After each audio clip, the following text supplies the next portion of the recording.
अब पश्चिम बंगाल की बात करते हैं। यहां पर कानून व्यवस्था के मुद्दे पर ममता बनर्जी बुरी तरह घिर गई हैं। आज ममता बनर्जी ने बीरभूम जिले के उस गांव का दौरा किया जहां 21 मार्च को 8 लोगों को जिंदा जलाकर मार दिया गया था। ममता बनर्जी के जाने का बड़ा असर हुआ।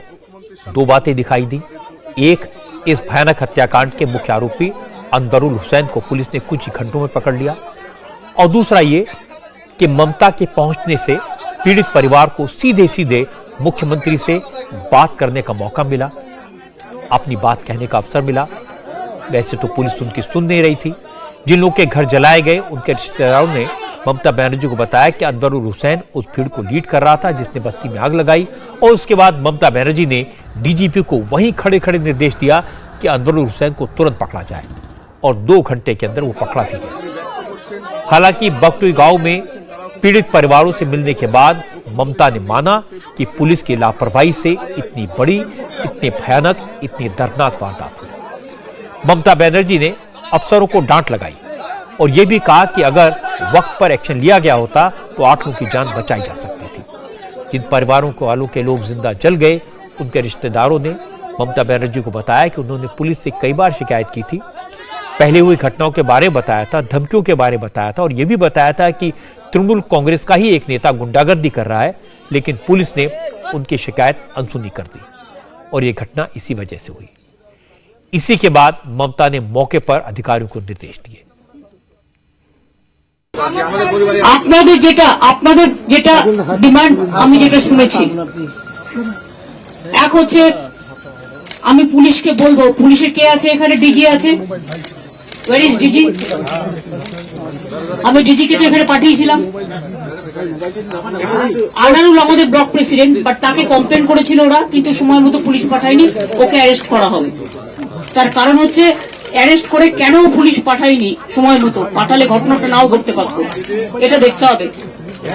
2 হচ্ছে এখানকার যে এসডিপিও ছিল, তিনি ঘটনা যখন দেখলেন একজন খুন হয়ে গেল, খুন হয়ে যাবার পরেও তার প্রিকশন নেওয়া উচিত ছিল যাতে আর কোনো ঘটনা না ঘটে।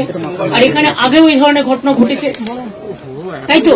আগেও খুন হয়েছে এই গ্রামে, আগেও অনেক সেটা এসডিপিও তার দায়িত্ব পালন করেনি, আইসিও তার দায়িত্ব পালন করেনি। ममता बनर्जी ने इधर आदेश दिया, उधर 8 लोगों को जिंदा जलाने वाली भीड़ को लीड करने वाला पकड़ा गया। जो शख्स 3 दिन से पुलिस की गिरफ्त से दूर था, वो 2 घंटे में पकड़ में आ गया। अब सोच रहे होंगे ऐसा क्यों हुआ, कैसे हुआ? क्या पुलिस को ममता बनर्जी के आदेश का इंतजार था?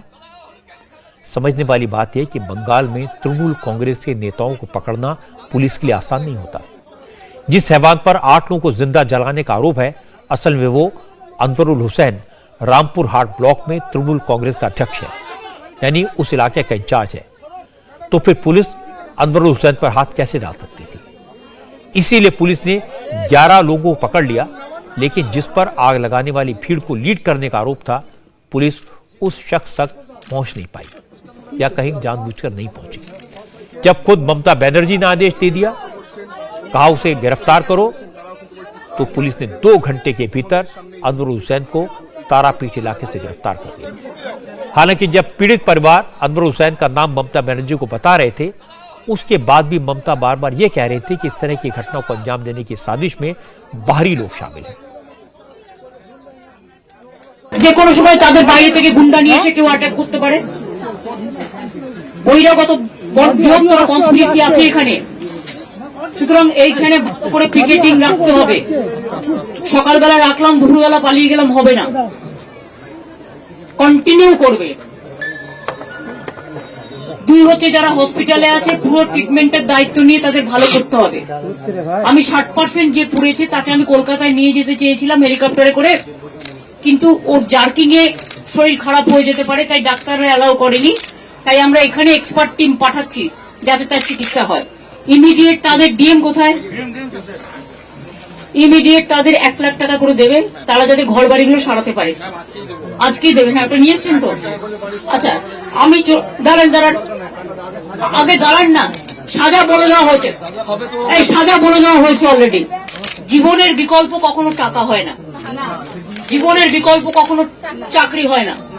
আমি জানি এটা ভাই, তবুও মানুষকে বেঁচে থাকতে হয়। যে চলে যায় তার পরিবারগুলো কি করবে? তার পরিবারগুলোকে দেখতে হয়, এটা আমাদের মানবিক কর্তব্য। তাই আমি যেটা ঠিক করেছি এখন আপাতত ওরা 1 লাখ টাকা করে বাড়িগুলো তৈরি করার জন্য দিক, আর 5 লাখ টাকা করে আপনাদের হাতে দিক। আর আপনারা যে 10টা পরিবারের কথা বলেছেন, পরিবারের 10 জনকে একটা করে চাকরি আমরা করে দেবো। ममता बनर्जी ने बहुत सारी बातें कही। उन्होंने कहा कि जिन्होंने ये अपराध किया उन्हें सजा मिलेगी। फिर ये भी कहा कि जो मरीज हैं उनका इलाज सरकार के तरफ मुफ्त में कराया जाएगा।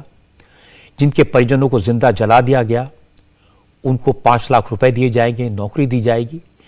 ये सारी बातें अच्छी हैं, करना चाहिए, लेकिन जिन लोगों के परिवार वालों को जिंदा जलाया गया उनका दर्द कम नहीं होगा। और मैं मानता हूं कि अच्छी बात है, ममता बनर्जी मौके पर गई, पीड़ितों से मिली, पुलिस की गलती मानी। लेकिन आज ममता बनर्जी के दौरे से पहले बगटोई गांव की जो तस्वीरें इंडिया टीवी के संवाददाता मनीष भट्टाचार्य ने भेजी, उन्हें देखकर हैरानी हुई। तृणमूल कांग्रेस के लोकल लोग किस तरह से काम करते हैं, ये देखकर दुख हुआ। ममता बनर्जी 8 लोगों की विभत्स और दर्दनाक मौत पर शोक जताने गई थी। जिंदा जल चुके इंसानों की राख हुई पूरे गांव में बिखर रही थी। गांव में मौत का सन्नाटा पसरा हुआ था, लेकिन तृणमूल कांग्रेस के नेताओं ने ममता के स्वागत की तैयारी ऐसे की जैसे ममता किसी रैली में आ रही हूं, किसी जलसे में आ रही हूं।